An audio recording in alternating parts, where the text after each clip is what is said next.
আপনারা কখনো শুধু একটি গার্ডারের সাহায্যে হাত না লাগিয়েই ঘর মুছে দেখেছেন?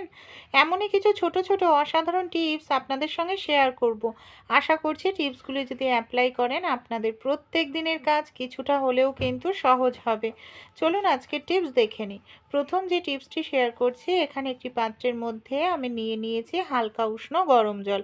এখানে কিন্তু হালকা উষ্ণ গরম জলই ব্যবহার করতে হবে।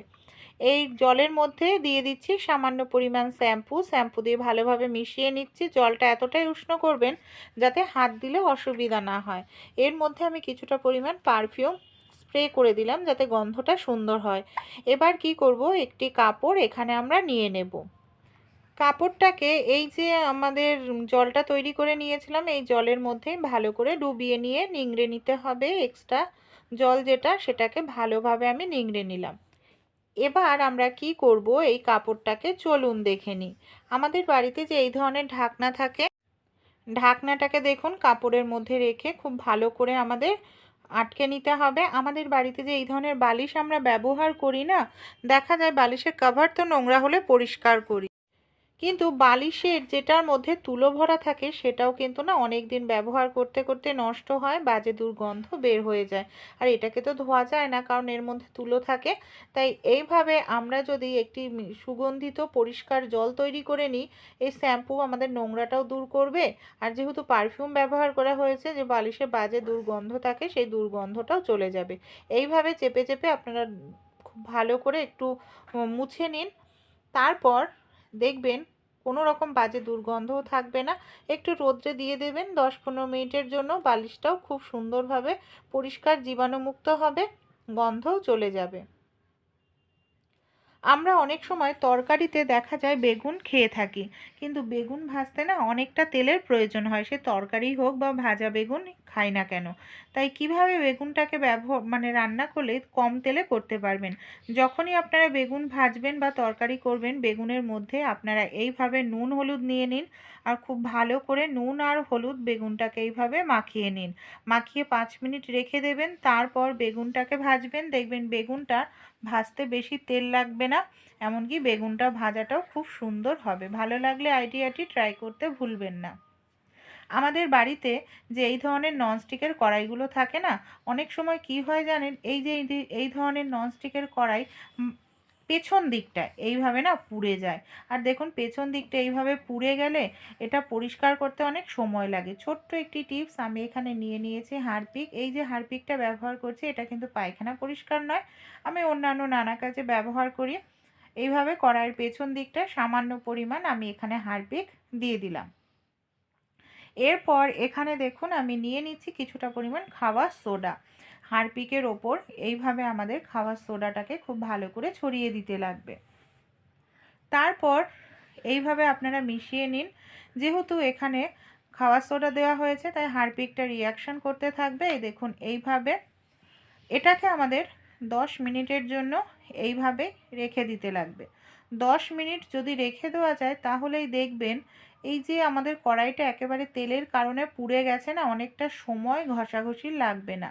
এইভাবে কিছু সময় একটু ডললেই কড়াইটা কিন্তু সেকেন্ডের মধ্যেই পরিষ্কার হয়ে যাবে। অনেকটা সময় ধরে আমাদের এখানে খাটনি করার প্রয়োজন পড়বে না। আমি এখানে মনে হয় 1 মিনিটও ঘষিনি। দেখুন কড়াইটা কত সুন্দর পরিষ্কার হয়ে গেছে। এবার আমি আপনাদের চলুন এবার তাহলে আমি আপনাদের জল দিয়ে ধুয়ে দেখাই যে কড়াইটা প্রথমে দেখেছিলেন যে কীরকম তেলের কারণে পুড়ে গেছিলো, সেটা কতটা সুন্দর পরিষ্কার হলো। এই দেখুন জল দিয়ে ধুয়ে নিয়েছি। এবার আমি দেখাচ্ছি কতটা সুন্দর পরিষ্কার হয়েছে, একেবারে পোড়া দাগছোপ উঠে গেছে, কড়াইয়ের নিচটা নতুনের মতো চকচকে হয়ে গেছে। ভালো লাগলে টিপসটি অবশ্যই আপনারাও ট্রাই করবেন। এই ধরনের যে মাছগুলো হয়, বিশেষ করে পাঙ্গাস মাছ, বোয়াল মাছ, এই ধরনের মাছগুলো আমরা যখন ভাজতে যাই না অনেক সময় তেল ছিটে আসে। পাবদা মাছ, যে মাছগুলোর গাটা একেবারে তেলতেলে হয়, সেই মাছগুলোই কিন্তু তেল ছিটে এসে ফোসকা পড়ে। তেলের মধ্যে সামান্য পরিমাণ একটু নুন দিয়ে দিন। নুন দিয়ে তেলটাকে খুব ভালো করে আপনারা এইভাবে নাড়াচাড়া করুন। তেলের মধ্যে নুন দিয়ে তারপর তেলটাকে গরম করে নিয়ে মাছ যদি আপনারা ভাজেন, দেখবেন কখনোই মাছ ভাজার সময় লেগেও যাবে না, এমনকি তেলও ছিটবে না। এই দেখুন আমি মাছটা ভাজার সঙ্গে সঙ্গে আপনাদের ওলটপালট করে দেখাচ্ছি। কোনো রকম তেল ছিটছে না, এমনকি মাছটা কিন্তু লেগেও যায়নি। ভালো লাগলে ট্রাই করে। আমরা যে এই ধরনের প্যাকেটগুলো নিয়ে আসি, যে কোনো প্যাকেট, দুধের প্যাকেট, চা পাতা, অনেক সময় কৌটোতে ঢালার পর না বেশ কিছুটা থেকে যায়। বিশেষ করে গার্ডার দিয়ে যদি রাখি এর গন্ধটা নষ্ট হয়ে যায় চা পাতার, পরে করলে ভালো লাগে না সেই চা। বা দুধ হলে তো দুধ জমাট বেঁধে যায়, গুঁড়ো দুধ। তাই এই ধরনের প্যাকেট জাতীয় খাবার কিভাবে রাখলে হাওয়া বাতাস ঢুকবে না, ভালো থাকবে। এখানে আমি একটি খুন্তি নিয়েছি, হালকা গরম করে খুন্তিটাকে এইভাবে কাটা জায়গার ওপরে দেখুন এইভাবে আমি একটু চেপে চেপে ধরছি। এতে কি হবে, একেবারে কিন্তু আমাদের প্যাকেটটা সিল হয়ে যাবে। আর এইভাবে সিল করে নিলে কোনোভাবেই কিন্তু আর হাওয়া বাতাস ঢুকতে পারবে না, এমনকি প্যাকেটে থাকা জিনিসটাও কিন্তু অনেক দিন ভালো থাকবে। আমরা অনেক দিন রেখে কিন্তু এটাকে খেতে পারবো। পরের টিপসটি চলুন দেখে নিই। আমরা অনেকেই দেখা যায় সময় থাকে না, তখন কি করি, গুঁড়ো মশলায় রান্না খাই। কিন্তু জিরের গুঁড়ো, ধনের গুঁড়ো বা লঙ্কার গুঁড়ো না একটা দানা দানা মতো ভাব থাকে, দেখা যায় গুঁড়ো মশলার তরকারি খেতে ভালো লাগে না। তাই যদি আপনাদের গুঁড়ো মশলার তরকারিতেই রান্না করে খেতে হয়, এই টিপসটি ট্রাই করবেন। দেখবেন গুঁড়ো মশলার তরকারির টেস্ট হবে, কোনো রকম দানা দানা ভাব মানে বোঝা যাবে না। আপনারা গুঁড়ো মশলার মধ্যে হালকা উষ্ণ গরম জল দিয়ে 2-3 মিনিটের জন্য ভিজিয়ে রাখুন। এইভাবে ভিজিয়ে যদি রাখেন তারপর রান্না করেন, দেখবেন গুঁড়ো মশলাটার মধ্যে কোনো রকম দানা দানা ভাব থাকবে না, তরকারি রান্না করলে খেতে ভালো লাগবে।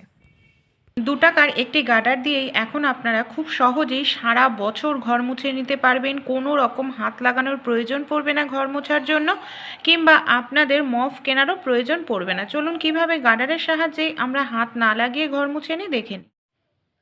এখানে আমি নিয়ে নিয়েছি দেখুন পুরনো একটি গেঞ্জি বা কাপড়, আপনাদের বাড়িতে যেটা থাকে সেটাই আপনারা নিয়ে নেবেন। এবার কি করব, এটাকে দেখুন আমি এইভাবে ভাঁজ করে নিলাম। আমাদের এইভাবে ভাঁজ করে নিতে হবে। আমাদের বাড়িতে যে ওয়াইপার থাকে, ওয়াইপারটাকে এইভাবে গেঞ্জির ওপর রেখে এইভাবে ছোট্ট করে আমি ভাঁজ করে নিচ্ছি, তাতে মোটাও হয়ে যাবে আর ওয়াইপারটাতে রাখতেও সুবিধা হবে। আপনারা চাইলে এখানে এই ধরনের যে ক্লিপগুলো হয় জামা কাপড়ের ক্লিপ, সেটা দিয়েও এইভাবে আটকে নিতে পারেন যদি চান। বা আমাদের বাড়িতে যে এই ধরনের গার্ডারগুলো থাকে, এই গার্ডারগুলোর দামও কম, এমনকি অনেক দিন আপনারা ব্যবহার করতে পারবেন। ওয়াইপারের এইভাবে দেখুন দু সাইডে আমাদের দুটো গার্ডার লাগিয়ে নিতে হবে। আর এইভাবে দু সাইডে গার্ডার লাগালে কি হবে, টাইটভাবে কাপড় বা গেঞ্জি যাই হোক ওয়াইপারের মধ্যে এইভাবে টাইটভাবে আটকে থাকবে। দেখুন আমি দুপাশেই দুটো গার্ডার এইভাবে লাগিয়ে দিলাম। এইভাবে লাগিয়ে তারপর যদি আমরা ঘর মুছি তাহলে কি সুবিধা হবে, দেখুন আমি দুপাশে টাইট করে লাগিয়ে নিয়েছি, এটা কোনোভাবেই কিন্তু খুলে যাবে না। আর এটার সাহায্যে আমরা কিন্তু খুব সহজেই যে কোনো জায়গায় ঘর মুছে নিতে পারবো। আর এইভাবে ঘরটা যদি আমরা মুছি তাহলে আমাদের কোমর যন্ত্রণা, হাঁটু যন্ত্রণা করবে না, এমনকি আমাদের যেখানে হাত পৌঁছায় না সেই সব জায়গাতেও কিন্তু আমরা সহজেই ঘরটা মুছে নিতে পারবো। আলমারির তলা, খাটের তলা, কোনো রকম মপ কেনার প্রয়োজন পড়বে না। এমনকি দেখুন কাজটা করতেও কতটা আমাদের সুবিধা হচ্ছে। যখন পুরোপুরি কাজ আমাদের হয়ে যাবে, ঘর মোছা হয়ে যাবে, গার্ডারটাকে আমরা খুলে নিয়ে গেঞ্জিটাকে ধুয়ে দিয়ে বা কাপড়টাকে ধুয়ে দিয়ে আবার দ্বিতীয় দিন ইউজ করতে পারবো। ভালো লাগলে টিপসটি ট্রাই করে দেখবে।